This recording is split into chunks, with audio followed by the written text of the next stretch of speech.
Hey guys, welcome to the next episode of the Refuse to Lose podcast. Today's episode is extra special because it's about an issue that is very close to my heart. Now, as we all know, the Black Lives Matter movement has been making waves all around the world, raising awareness and creating much needed change when it comes to racial discrimination. The movement started in America, but it is obviously very relevant here in Australia as well. Recently, we've seen sports stars all around the country taking a knee in solidarity with the cause, and the first teams to do it in the NRL were the Eels and the Panthers after their match in round 5. This cause was extra special to the Eels and they wanted to do something about it because 59% of their playing group is made up of either Indigenous or Pacific Island players. So in today's episode, I speak to 3 of their stars, Blake Ferguson and Will Smith, 2 proud Indigenous men, and Junior Paulo, a proud Samoan man.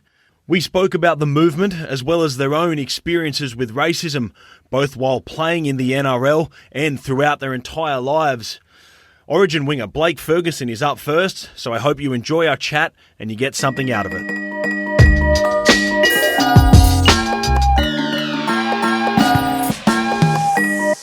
Fergie, it's a nice old morning in Parramatta, but other than football, there's a lot going on in the world right now. The biggest thing, apart from the virus, is the Black Lives Matter movement and, I guess, racial inequality.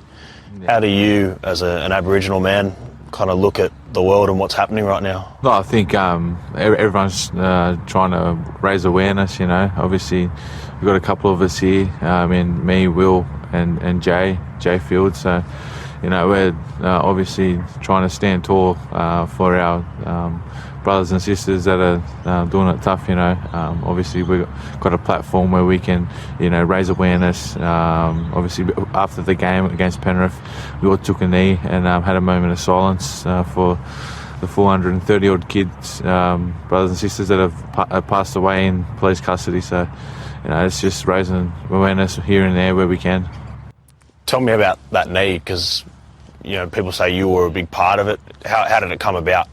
We got an All-Stars chat on WhatsApp, but obviously we watched a bit of the AFL and seeing what they were doing, and obviously I thought, well, we're in a position where we can do it, and then the NRL got on board, okayed it. So I spoke to Josh Mansell about it, and he said we're going to do it before the game, but it's just a little bit too late a notice for some of their players. So we said we'll do it after the game, and then I think the Warriors and stuff done it as well. So everybody's jumping on board. It is a massive matter, and it needs to be spoken about.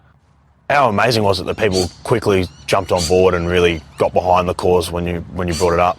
Yeah, it's obviously a good thing because Australia is a very multicultural country. We all come from diverse nationalities and heritages. So it's good when one of the brothers from another nationality acknowledges the struggles and understands where we're coming from. So it was really good. Was that Mansell? Yeah, of course, yeah. Yeah. So, because that's what you touched on before. It's not just an American issue, is it? Like, this is an Australian issue with the deaths in custody, because people ask, well, why are they kneeling? It's just jumping on board with America, but it's not, is it? Yeah, it's not. I think we've wanted to do this for a while. Obviously, things have to be approved by the NRL, and obviously we got approved very quickly for this thing, kneeling and stuff. So, hopefully we can find some equality within Australia and talk about what needs to be spoken about. What about the feedback on it, man? What's the kind of feedback been for you? Yeah, it's been all right. It's been fine. Obviously we're looking to do things outside of football in regards to speaking to young kids and young Indigenous kids about life choices, racism, and all that type of stuff. And it isn't right. So hopefully we can raise more awareness outside of rugby league. We've got a platform where we can, make kids believe. What about racism? And it's not just something that happened 200 years ago, is it?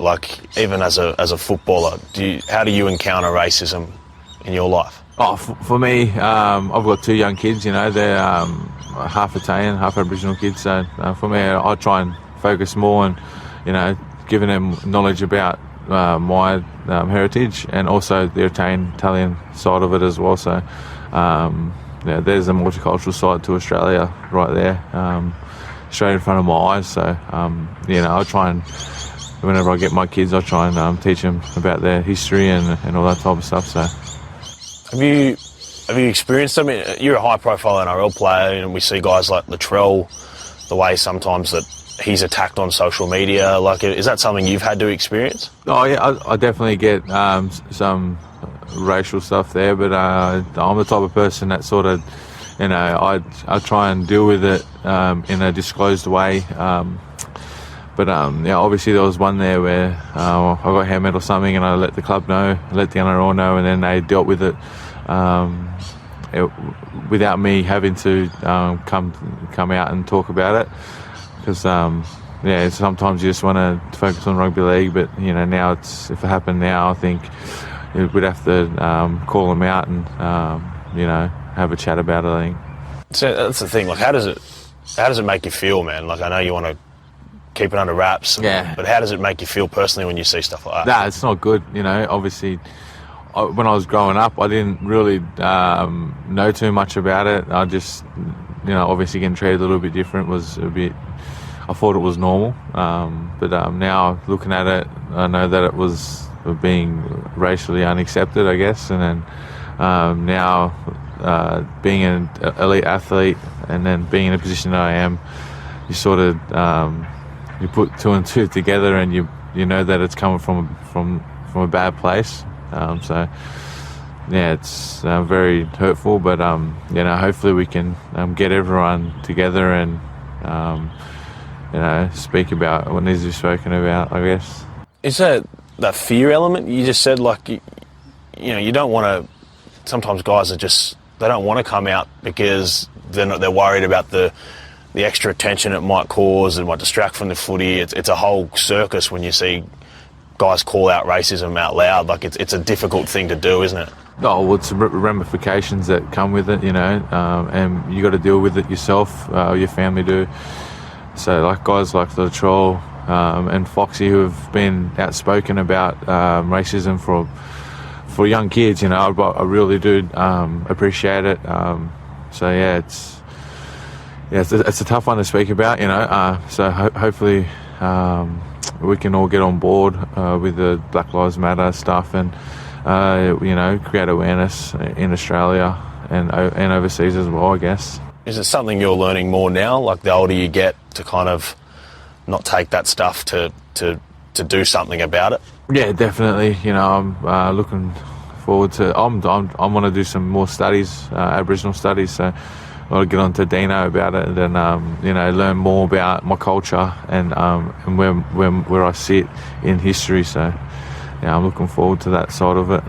Is that something everyone should do? Should more people in this country know more about Aboriginal culture? Yeah, I think Dean's son Jalen was, when he was in school at Keebra, they had a Aboriginal studies class, so he didn't get to miss out on much about learning about his culture. But with myself, I didn't get to learn about it at all, because I went to school at Marrickville High, and we had Aboriginal studies there, but then it got taken away like after 2 years, and then I was learning my lingo, Wiradjuri lingo, and it just got taken away very quickly after 2 years. So I ended up forgetting my lingo and all that type of stuff. So, hopefully we can get that back into the curriculum and, teach people, about Aboriginal history, Indigenous history. Because that's the thing, isn't it? Like, and education is the key, isn't it? Because a lot of people will be shocked about some of the things that have happened to Aboriginal people in this country if they learnt about it, wouldn't they? Yeah, definitely. Education is key. Most of the people that are, talking about being racist about Aboriginal people, it starts from a young age. They're taught to do that. I've got heaps of non-Indigenous friends, not one of them speak badly about Aboriginal people or Indigenous people. So it just goes to show that it's stemmed from, as a kid, you're taught to do that. So hopefully, we get that into the schools about the Aboriginal and Indigenous curriculum, and then we can start giving people knowledge about the Aboriginal history and where it stems from. How proud of you are you of the NRL and its multiculturalism? Like, there's 57% of the playing group is either Indigenous or Pacifica. Like, we have such a big part to play in this game. How proud are you of that? Well, I'm definitely very proud. Got heaps of the Polynesian boys out this way as well that going through their own things. With with their racism and all that type of stuff. I'm very proud to be an Aboriginal man playing this game. I looked up to boys like the guys like GI and Thursday. I got to play with them and stuff like that. So, just get an opportunity to speak out about it now, being an elder statesman, and speaking about it and trying to create changes. What we're trying to do here. Are you proud of yourself, brother? From where you were as a young man playing NRL to where you are now, and what how differently you see the world? Yeah, definitely. Obviously I'm still learning about my culture. Got taken away from myself at a young age. So for me, I'm just trying to learn about it and then, be able to speak about it confidently. So, I'm very proud of where I am today, but there's still a long way to go, I guess. Thanks, bro. Too easy. You're a legend, brother. See ya. Next up is hulking Samoan front rower Junior Paulo, opening up about the racism experiences of Pacifica players in the NRL, a group that makes up an incredible 45% of total players across the competition. Take a listen. Junior, on the weekend, I heard in commentary someone call you the biggest 5'8" in the game. Mate, you got try assists, you're offloading. What's going on? Nah, I guess it's coming off the back of my partner in the front row, Reg. He's definitely been sitting on a platform, and having him there is sort of allowing me to, be able to play with the footy a bit more. I do, like to find a pass here and there and the offload, but we've got to be able to set a platform, and that's coming off the back of our forward pack. And I just really think that we're playing some good footy right now. Are you playing the best footy of your career? I'd like to think so. Just trying to find that balance and, consistency week to week is something that we've always been talking about. So I'm just happy to, be playing around a good bunch of blokes and, just enjoying turning up to training every day. Is there a bit of something building here at Parramatta? Yeah, there is. Like we always say, we don't want to get too far ahead of ourselves. We're playing some good footy, stringing together some good wins. But, the important part of playing footy is definitely come September, October. So we definitely want to build towards then, but that's when we want to be playing our best footy.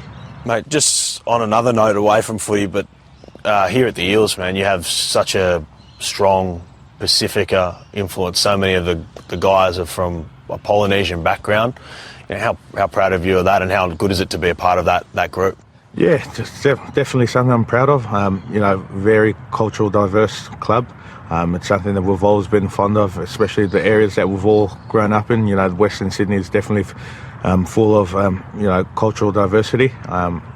The way the club's handled, situations in the past and even during these times as well has been second to none. And, it's definitely something that we're definitely proud of too.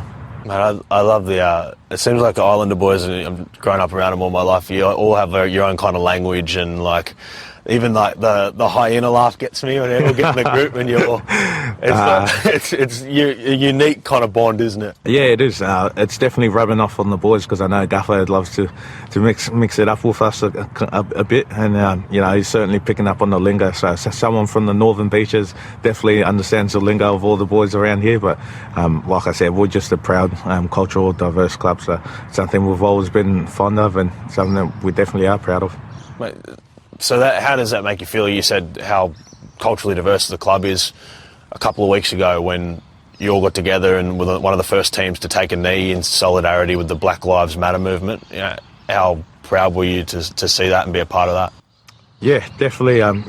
During the tough times, we all know the situation that we were going through, and Blake Ferguson was the first to come in and ask the boys, and being the club that we are, without a doubt, the boys just agreed and said we were going to take a stand, we'll take a knee for them, and it does show the respects that we do. And like I said, the club respects all the boys, no matter where you come from, and it's something that we're able to cherish as a club. But just being able to understand and have each other's back in a cultural aspect is something that we don't take for granted here, and it's definitely something that that helps build our culture as a club.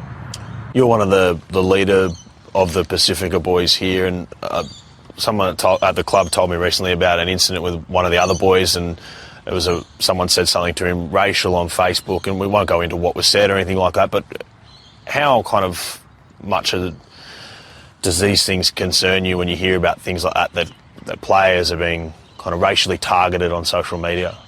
Yeah, there's been, I guess, certain times where it has crept into the game a bit, but there's certainly no room for it. That player we did, we heard about, we actually, just had to, I guess, surround him in support. What he goes through, we go through as a team.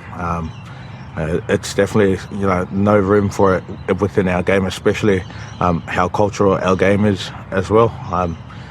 We definitely understand that, it does get frustrating, but there should never get to a point where you've got to racially abuse someone.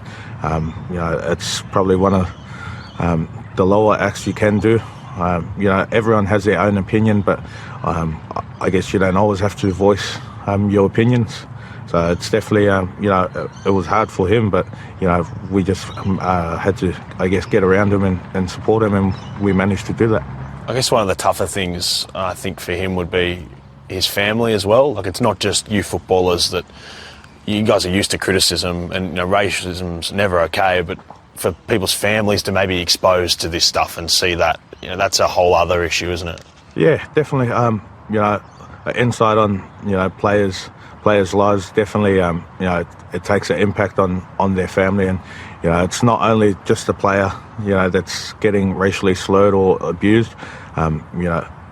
It's more so extended, to their family who all come from the same background. So, like I said, there's no room in the game. There's no room for it in the game.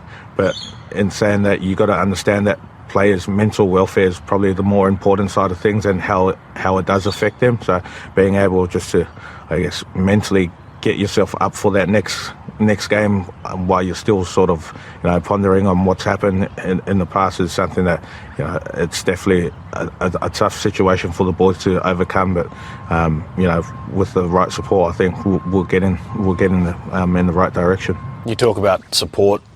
What do you guys do here at the Eels as a group, especially of Polynesian players? Like, how do you get around each other? Yeah, well, we're a massive group of Polynesians here at the Eels. I think we're over about 50% at the moment. But just being there for the support, like I said, the mental awareness for the players is our biggest concern. These may be only words towards racial slurs or whatever it may be, but the boys' mental state is probably the most important thing. And for some of us, able to brush it off, but for some, maybe they dwell on it for a couple of days or if not weeks. So it's always harder for them to go away and be at home with their families and not say anything about it. So having the boys here at the Eels, we're able to talk about our real problems that are in the game, or even if they aren't. So we're all just here for each other. That's the thing, isn't it? Like, you're big men, but it can make you feel really small, can't it? Yeah, it is. Like I said, the easiest thing to do is not say anything. So the hardest part is to actually talk to someone. But, we've built a real culture where we've got the supports and system here at the Eels. We've got our welfare guys to talk to, but even our head coach, he's definitely someone whose door's always open to talk to. But like I said, our boys, we've created a culture where we're able to talk to each other and deal with these things. And a culture where you're happy to together take a stand and make a larger point to the outside society as well, because sport has such an important platform to do that, doesn't it? Yeah, it is. The boys have been doing it for years, been able to stand with them, and we feel it's right to support the boys in whatever their point of views are, and it's definitely within us as a playing group, no matter who you are within the group. If we're always going to support the boys. Perfect, brother. Appreciate it. All good. Thank you. Finally, we hear from Will Smith.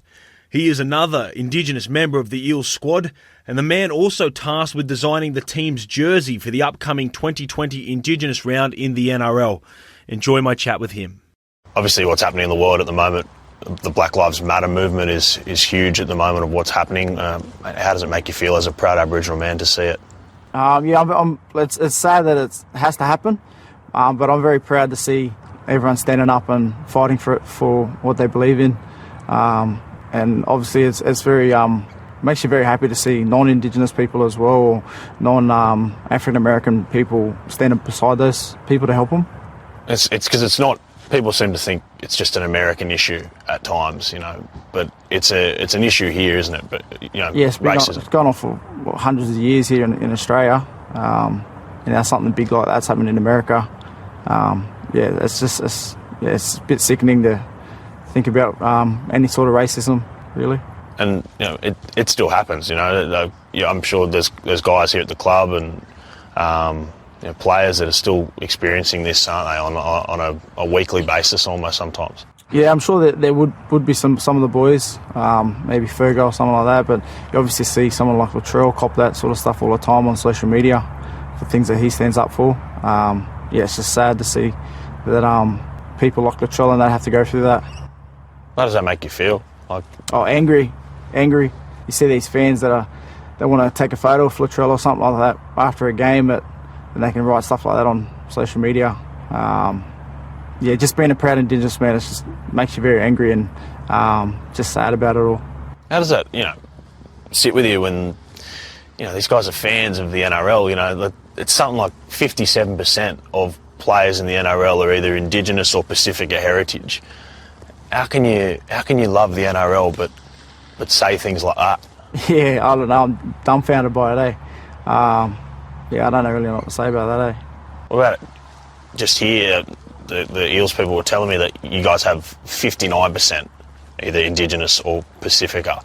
Really? Yeah. From the juniors all the way through? No, this is just in the NRL, just in your NRL yep. squad, it's 59%, which is crazy, to see the influence that Islander boys and Indigenous boys have over your team. What's that like? Yeah, no, it's good, eh? It makes you feel good that you're surrounded by those sort of people that were brought up with the same sort of values, family and culture and that sort of thing. Just feel like your team becomes a lot more tighter than before he's met. Does it feel like, it feels like home? It feels like you're kind of... Yeah, it's like a second home. But hanging around those boys, it's like hanging around your cousins back home, yeah. And that's, as an Indigenous bloke, that's so important, isn't it? Yeah, definitely, especially if you're from out of town. I'm from Newcastle, so being in this bubble at the moment, I'm away from all my family. I don't get to catch up with all my cousins from back home. This is next best thing, hanging around the boys at training. Yeah. When you saw Blake and the whole team, but I believe Blake Ferguson was behind the kneeling that happened with the Panthers game, and the Eels were the first team and the Panthers to take a knee in solidarity with what's happening in the world. How did that make you feel? Yeah, no, I wasn't at that game, so once I seen that and once I knew the boys were going to do it, I was very proud of Fergo for putting his hand up and trying to organise that to happen, and the rest of the boys for jumping on board. And with the taking a knee, man, what kind of message do you think it sends to people? Hopefully just racism just shouldn't be anywhere in our society, and having the non-Indigenous players take that knee with the rest of the brothers, hopefully that sends a strong message as well. When you touched on Latrell before, I guess, what's your thoughts on seeing a guy like that, what he has to kind of go through? And we saw it in the AFL with people like Adam Goods. We've seen things like this and how bad they can go. How do you, I guess, worry about that? Yes, it's very tough to see people go through that sort of stuff, and then you have other media just talking about him negatively all the time. You just wonder how he turns up to training every day. Obviously that might be his getaway as well, going to training, hanging around the boys and playing footy, something that he loves. But also while he's there doing something he loves, he's getting nagged about all the time as well. It's tough to see. I don't know how he handles it. It'd be tough, yeah. But he's so tough in the way that he kind of doesn't take a backward step, he'll call these things out. It's very admiring to see someone like that. He stands up for what he believes in, and he doesn't take a backward step from any of it. And just finally, mate, Indigenous round in a couple of weeks. You've had a big part in the jersey that the Eels will wear. Tell us about that. Yeah, myself and Fergo sort of put a jersey together, and just a bit. It had a bit of our culture and also a bit of Parramatta in there. Also put our kids' hands in there, so that was a nice little touch for our little families. How cool is that? You'll have that. Yeah, I told my little boy, and he was can't wait to get the jersey. Perfect. Cheers, bro. Thanks, all brother. good. Sweet, thank you. Thanks for listening, guys. We've got plenty more episodes coming your way very soon. Don't forget to follow the Refuse to Lose podcast on Facebook, Instagram, and Twitter. We look forward to talking to you again soon.